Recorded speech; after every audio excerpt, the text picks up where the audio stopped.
Welcome to inspireWord 1. It's great to be here, and we got a great guest today, and Andrea Thomas. I want to first remind everybody to make sure you comment on the comment side and ask questions, interact with us. We're on here. I want to again thank Solidarity Health Share and Catholic Order of Foresters for their continued support of bringing these incredible messages and faith-based leaders straight to your living room from theirs. So without further ado, allow me to introduce a Catholic musician, entrepreneur, and motivational speaker. She started a project called the Vigil Project, which we'll get into. Andrea Thomas, I want to welcome you to the show. And there she is. Andrea, how you doing? Hey, doing good. How are you? You sound great, and we're doing great. You know, I have to throw out there immediately so I can get some street cred. Okay. We are first cousins, so we are. But then again, is that really a statement? There's 61 of us, so I'm really most people anyway. Right? So it's just great to have you here. Of course, we're very proud of you, and I really want folks to, in this time of crisis and all the bad news, to just get message of inspiration. I wanted to hear your story and how you've grown into not only an influential Catholic musician, but also the Vigil Project and how that came to be. But first, if you don't mind, start from the very beginning. When did you realize you had a talent, which we all saw when you were, when you were young? When did you realize? What was that spark that got you into singing? That's a great question. Gosh, I mean, it's one of those things where when it was a passion since I can remember. I can't always say that I had like a natural thing for it from the beginning. My dad actually found my very first live performance, which naturally was me singing in a 7th grade talent show From This Moment On, Shania Twain, of course. And we popped it in the DVD player, and my dad was like almost choking, laughing so hard. It was terrible. So, that was probably the very start. But then I got more and more involved in high school. Musical theater was sort of my first artistic love, and I got really involved in that. And then it was probably my junior year or so that I sort of realized, like, maybe this has legs for a career, and I really love it a lot, and I'm super passionate about it. Like, maybe I could go this route. So that was kind of like when I started to lean towards taking it more seriously. Oh, that's great, of course. And then a lot of folks probably don't know this, but you've been in millions of households for children and parents alike, becoming a voice on Veggie Tails.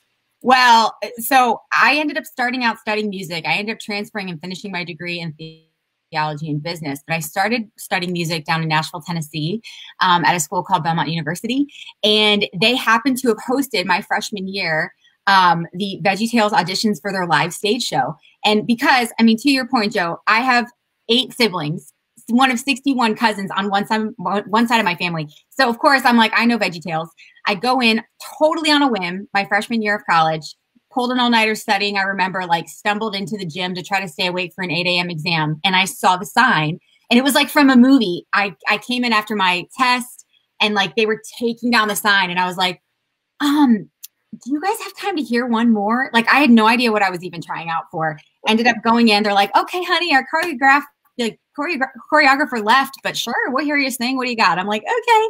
So I go in there with like my shoes and my resume, all like makeshift headshots. It was so rigged. And so I get in there, and they ended up calling me back and ended up casting me as the lead in that musical, which is hilarious.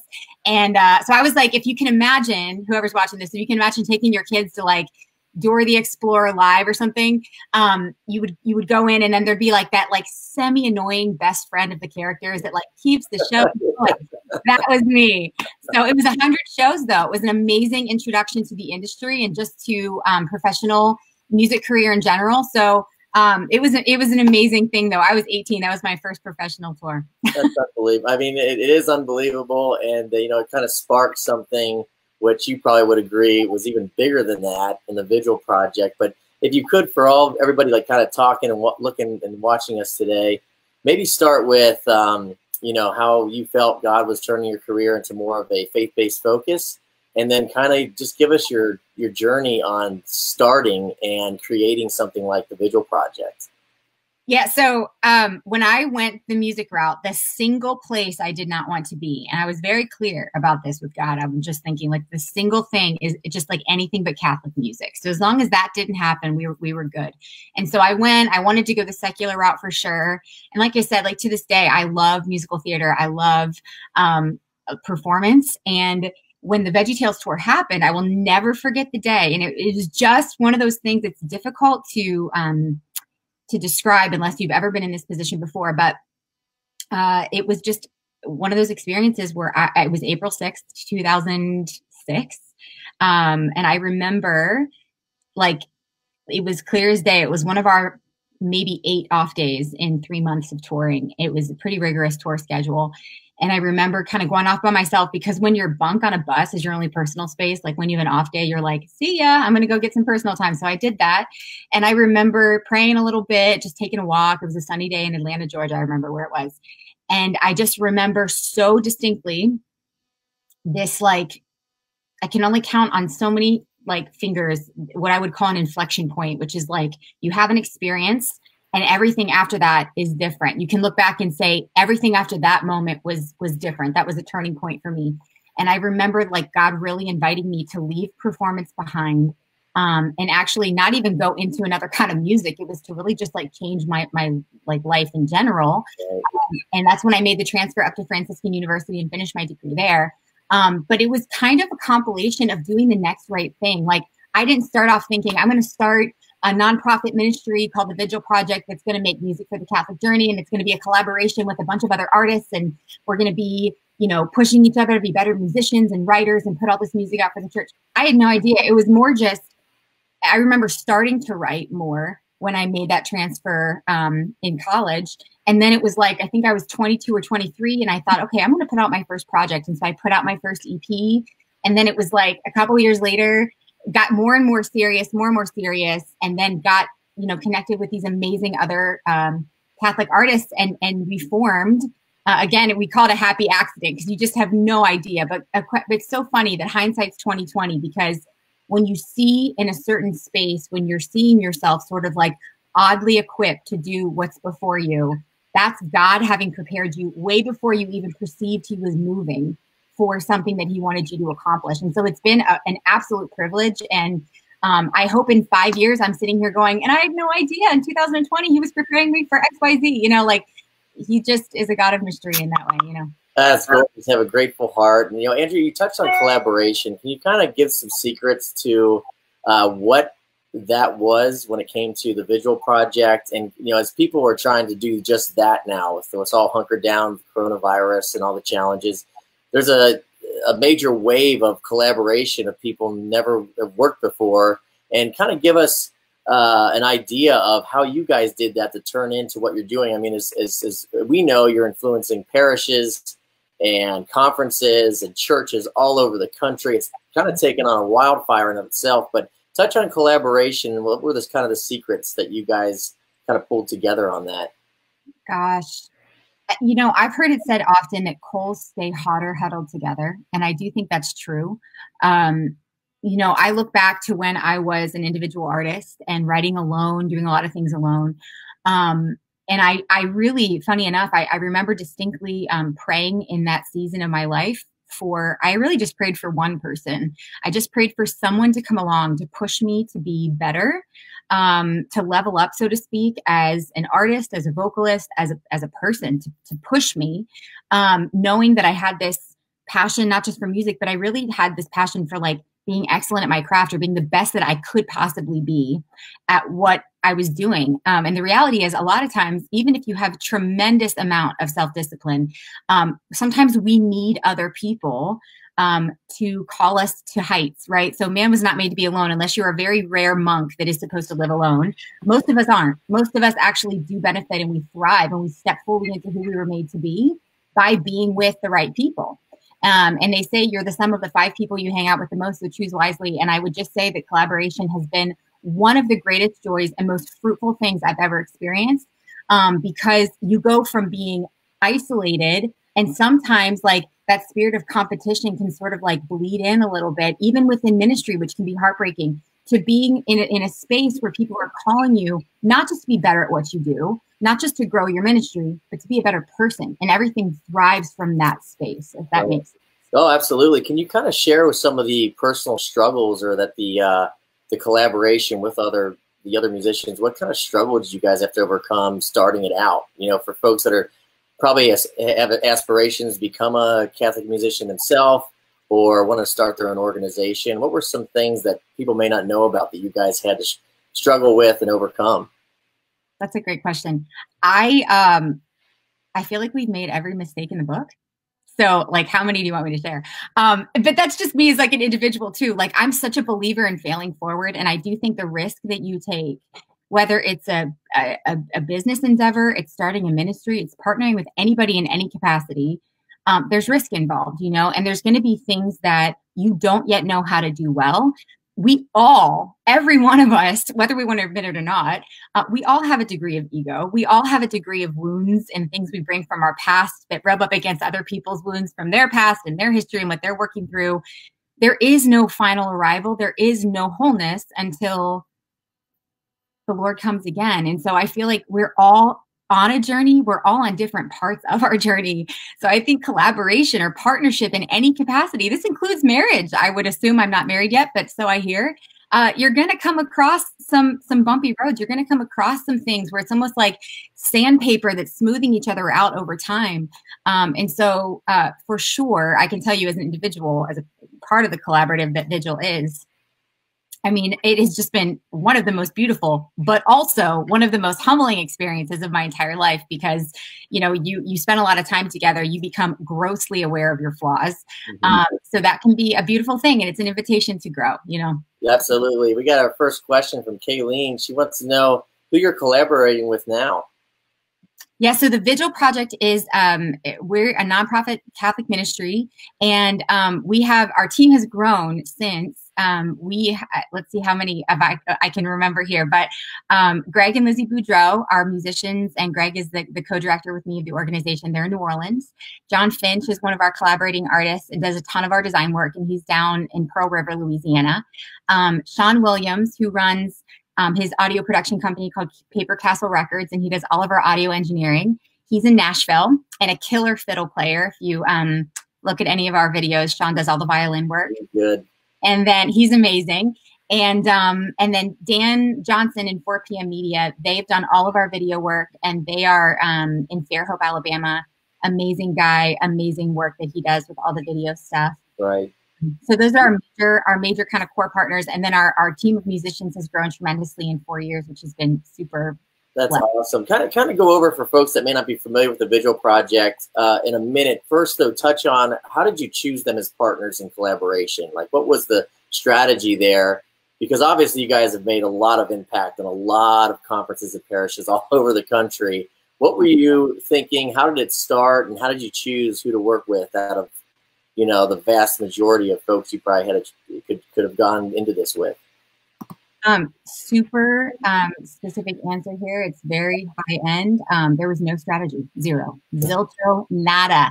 The question was, how did the Vigil Project come to be? And was it strategic? Like, did we know who we were going to partner with at the beginning and all that? No, we didn't. It was very much a happy accident in many, many ways. And I had a mutual friend connect me to Greg and Lizzie Boudreau, amazing Catholic couple that are songwriters and wonderful musicians. And it was just on a friend level. Like, don't you find, if anyone's watching this, it's like north of 25. It's like harder to find friends when you're an adult. So we had friends connect us, and it was like, you guys get along great. So we did that. And I remember getting coffee with Lizzie, and I found so much common ground with her in terms of our worldview with music and music in the church, and passion there on both ends. And so we just it was a what if question, like, hey, what if we collaborated at some point together? And that'd be great. And then there was just the spark of the idea, and we just ran with it. We totally thought it was going to be a one-time album that we were going to do with friends. So we just got Greg kind of pieced the team together. I remember he was like the common thread between all of us. And we had like 19 days later, we were on the ground with 6 new songs written and an entire team of people. It was crazy. It was a crazy Holy Spirit experience for sure. It sounds like it. And then we got another question in. What is the point of the Vigil Project, and what do you guys hope to do with it, and what can an audience expect to experience when they come to one of your events? Yeah, so the ironic thing was everybody that partnered in the beginning and kind of collaborated to form what didn't have a name yet. Also, we were like, oh, what should we call ourselves? You know, it really was next right step, next right step.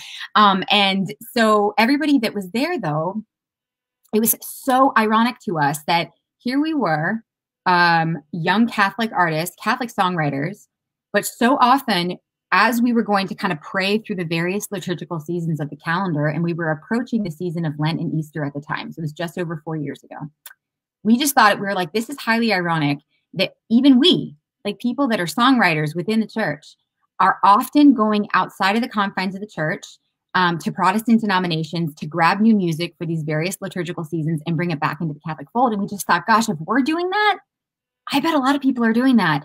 And we have found it really hard to find fresh new music specifically for devotional life during the liturgical seasons of the year. And so we just thought, like, maybe we should write some. And so that was really the catalyst, was making music for these liturgical seasons, so that honestly, it started with us. Like, we wanted music too to pray with during these seasons that was Catholic in its identity and in its nucleus. And so now, fast forward 4 years later, our mission is to make music for the Catholic journey. And so we do have music for, I believe, all the liturgical seasons, and our catalog is growing. Yeah, it's sure. Well, you know, we've had a pleasure of helping and working with you all and promoting the great work you do all over the world since this has started. So it was so fun, Joe, when you came in Austin. I got to see you guys. It was an unbelievable experience. I mean, it was. Yeah. I looked around. I normally judge musical acts or speakers not by them on stage, but by the reactions of the people. And every single person in that audience was just stunned, and you could see on their face they just were enjoying it so much. I don't want to cheapen it and say it looked like they were at a Josh Groban concert or something, but it was much better than that. I mean, it was just awesome to see the reaction. We got another text question I have coming in from a Sarah H. in Georgia. She wants to know if you had reservations when you came to that idea of crossing over from secular to faith-based. I fought it with every bone in my body, Sarah. So yes, big time. And the thing is, though, someone said to me once, and this was such a beautiful, you know how people give you advice throughout your life, or they say something, you hear something or read a quote, and not everything sticks, but certain things do. And I think sometimes those things stick. You should pay attention to that. And I remember someone said to me, sometimes people falsely think that they give themselves vision, like we come up with vision for our life or for an idea or something. But actually, they said to me, like, it was a retreat I was on, and the retreat kind of director said, like, God gives us vision, and then we carry out the mission. Like, our response is saying yes to the mission, but we don't come up with the vision. And for so long, I fought anything faith-based, because I was so afraid to be put into a box. I was so afraid for someone to label me as like a Christian artist or a Catholic artist or whatever. And I was still trying to come into my own, and I didn't know what that meant. So I was very scared. I was scared for lack of success. I was scared to be put into a box. I had a lot of fear. But I will say that when the decisions came down the pipe, it really, for me, and not to be a broken record, but it really was like, we can have grandiose plans and we can have even vision. But the reality is, all we can do physically, and the only place that grace is available to us, is in the next decision. That's it. It's in the present moment. And so then you look back and you see these series of things. And so I think, had the Lord revealed to me, 10 years ago, here's where you're going to be working in your career, I would have been like, no. But I could handle these little things, little bit by bit. And then now I can tell you emphatically, my entire heart is here. I just had to discover it over time, if that makes sense. Right. Well, we got another question from a very important person, Teresa Schutzman, who happens to be our aunt. Thank you for joining in. We're taking over. She's put, what have you, some of the fruits of the Vigil Project that people who have attended or have shared with you? So what would probably be your most favorite, let's say, reaction, comment that you've received since you guys started this thing, if you can pull that out from the memory bank? I have one off the top of my head, Auntie. That's such a great question. You know, it's funny that it could be so easily kind of perceived that it's like the music we're doing is delivering XYZ result, or this person's having this experience because of the work we're doing. And it seems like that from the outside, and maybe there's some truth to that. But the reality is we have felt like our mission concerts, which is what we call them, we come to parishes during Lent and Advent, and it's a 90-minute mission concert. We sort of just feel like our job is to create the space, and that we very much are just a conduit for God's work and for whatever he wants to do for the people that are there. And probably my favorite story, and I didn't have the pleasure of meeting this couple, but Greg told me after the fact, and I was blown away. There was a couple that came and they were like on the brink of splitting up, like right there. And they, for whatever reason, they even said they almost didn't come. They don't even know how they got there. It was one of those things, they were just done. And they said they came in the pew and sat next to each other. And I think by the end, they were holding hands, and they told us that night was used to save their marriage, which was just like a really unbelievable thing. Wow. That's the whole reason you do these types of things. Without question. I mean, I get misty-eyed talking about it. That's so powerful. That is very powerful, very powerful. We have another question from an Elaine. She'd like to know if you've done any more work with Colin Ray, but more than that, maybe share one of your favorite personal stories of making that album with Colin Ray, who obviously was one of the biggest country stars in the 90s. I mean, selling out arenas all over the world.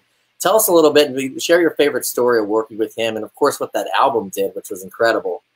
Yeah. So I had the honor of working with Colin Ray on his first hymns record called His Love Remains. And that was, I believe, in 2011 that came out.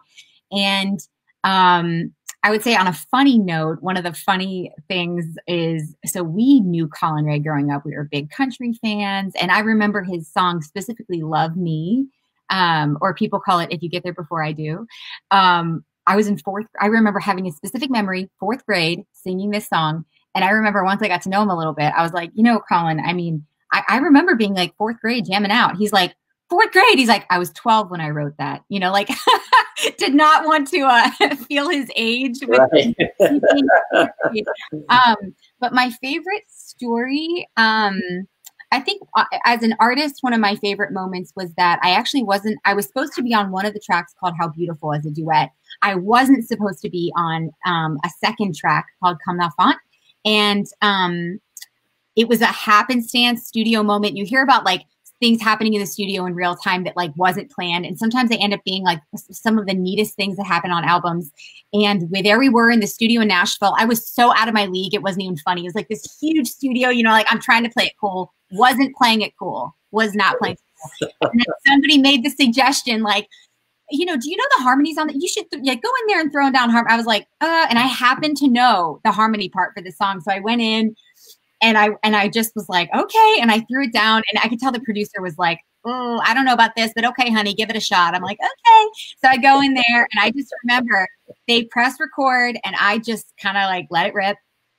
And they ended up, and the producer was like, oh, okay, let's try that again. Let's try that again. And so we ended up doing it 1 or 2 more takes, and they ended up keeping it for the album. So I'm on 2 of the tracks, which was just a really neat, fun thing. That is awesome. I mean, yeah. You know, that experience, you know, God's works in mysterious ways and crazy ways that when you answer his call, like you're talking about, he takes you in directions you could never imagine. Without a doubt, right? So that's actually a great, like you were saying, Joe, just before kind of off air, that people just need hope and inspiration and joyful things in this season. And I just want to say, like, you know, my heart goes out to, I mean, we can't downplay the tragedy, and we cannot downplay the horrific nature of what is going on right now with this pandemic. It's horrible. But I will say one of the scriptures I hold on to with, like, for dear life is Romans 8:28, which says that God works everything to the good for those who love him. Everything. That means every calamity, every difficulty, everything. And I feel like I'm hearing myself tell these stories as you're asking questions, and I'm like, none of those things I planned. None of them. In fact, I thought my plan, I was like, no, this is not like, this isn't what's supposed to happen. But what like really was happening, almost like a bow that's like being stretched back, like the tension that's created, and we feel like we're falling back and going the wrong direction. Like, no. Like, no, I'm going back. This is wrong. Actually, as only God can do, even in a time like this one, whatever your work is, wherever your family is, it's like that tension that's created. What happens is like, but when it's released, like because of the tension, it's released and you're catapulted into something far more beautiful than ever would have happened if you didn't go through that difficult season, you know? Right. So for what it's worth, I'm sitting here listening to myself and I'm like, oh yeah, like that wasn't my plan. That wasn't my plan. That wasn't my plan either. You know, like none of it I planned. So. Right. Well, the words that you just gave and shared are exactly what this whole inspirational inspireWord conversation series is about. Is for people to hear your personal challenges and struggles through life, and what that message you just shared about God is just, you know, it's hopefully it's touching many. Quickly, Andrea, before we get to we have about 4 minutes left. Where can people find you on social media? Are there any fun initiatives coming up where they can catch the Vigil Project? Are you guys doing any online concerts in the future? Maybe that you haven't announced yet that you could announce here? You know, all that good stuff. Where can they find you? So we're just at the Vigil Project on all social platforms, and then with just the Veggietales.com.